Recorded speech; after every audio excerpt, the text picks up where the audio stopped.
So South Africa has been further downgraded, not further downgraded, but they've been downgraded to junk status by a second ratings agency. The name of this agency is called Fitch. So Fitch has downgraded South Africa to junk status. This is after another ratings agency, Standards and Poor's, has downgraded or had downgraded South Africa to junk status about 2 or 3 days ago. So now we have two ratings agencies which have downloaded South Africa to junk status. What this means is that,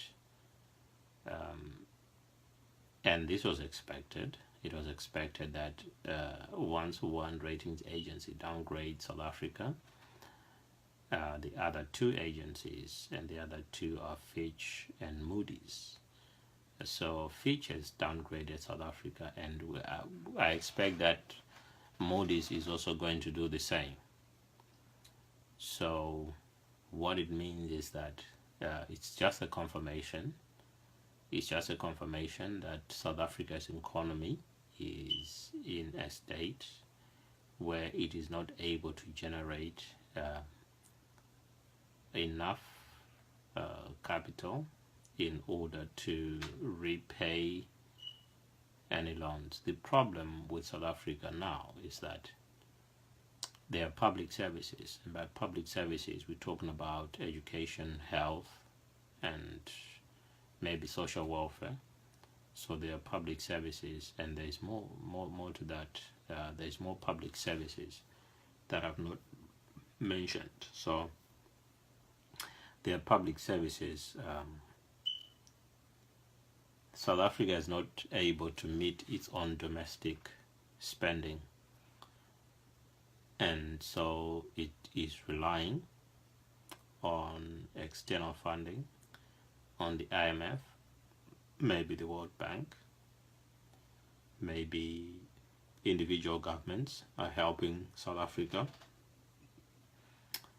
but they are helping South Africa maybe also in terms of international investors who are buying government bonds from South Africa. So when they buy the government bonds, the South African government gets foreign currency, and they can use that foreign currency for imports. Right, so what does a downgrade mean? What does junk status mean? Because you can downgrade but not necessarily get to junk status. It depends on what status you're in the first place. So in the case of South Africa, it was just one level above junk status, and so it has finally moved into junk status.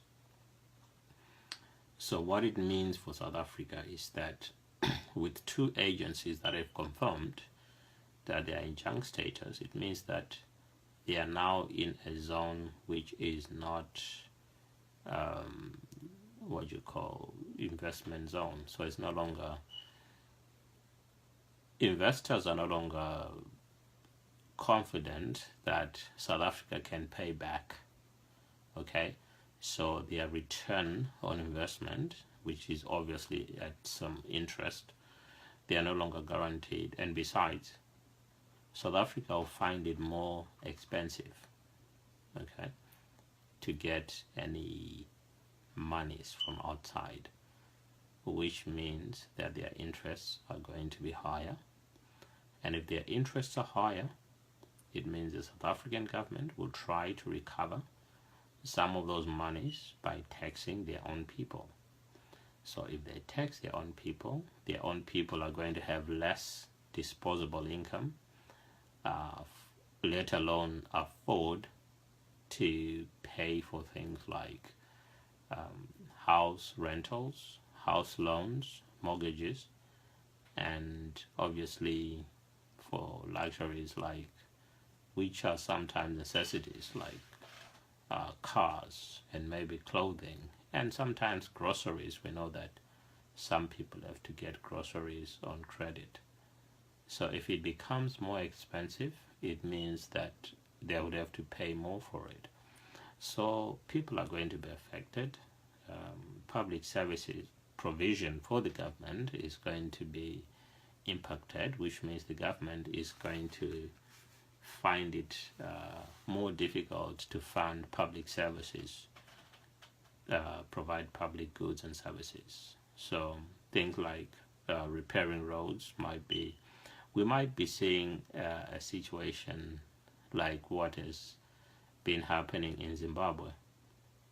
So what we might see is that South Africa may deteriorate, but obviously they can do something about this because they know it's happening. So it's not like it's inevitable that they are going to face difficult times. They might come up with policies, and we can talk about these policies in another video, but they might come up with policies that may stop the inevitable. And the inevitable is what I've just been describing, which is that it will become more difficult for the government and for the people. Okay? So South Africa finds itself now in a situation where two agencies have just confirmed that they are in junk status, which means that potential investors will be looking at the junk status reports and they'll be making a decision, and the decision is likely that they might be saying that they cannot be in a position to invest in South Africa, which is going to make life more difficult for the local people. But there is a way that South Africans, the South African government, can talk to the people, because the most important asset for South Africa right now is its people. But if Jacob Zuma is going to go the way of blaming someone else for the situation that South Africa is in, like what we've seen in Zimbabwe, then we can see further deterioration of relations with his own people, and they've already called for him to resign. I doubt that he's going to just resign. He might. I don't know if he might resign or not, but already he's come out trying to play the victim. So I don't expect that he might resign. Okay? So that's the situation that South Africa is in. So we are waiting to see. I'll be filling you in on the developments as they take place, and what I think, my interpretation of the whole situation and what I think might happen. Okay, if you have any suggestions, obviously you can put them in the comments in this. What I've been trying to do now is, instead of making one video which I will share on Facebook and on YouTube and on other platforms, this video is strictly for this Facebook page. So I'm now making videos strictly for the Facebook page and the comments strictly for this Facebook page. And I want to thank everyone who is watching and who has an opinion and who wants to correct me, because I'm also learning from this. I'm not an economist. I'm actually a physicist, and I understand that physics is the main driver of economic growth and development. This is where all the economies has been coming from over hundreds of years. So physics plays a vital role. Just to be able for us to communicate like we're doing now is because of advances and discoveries in physics which have enabled this to happen.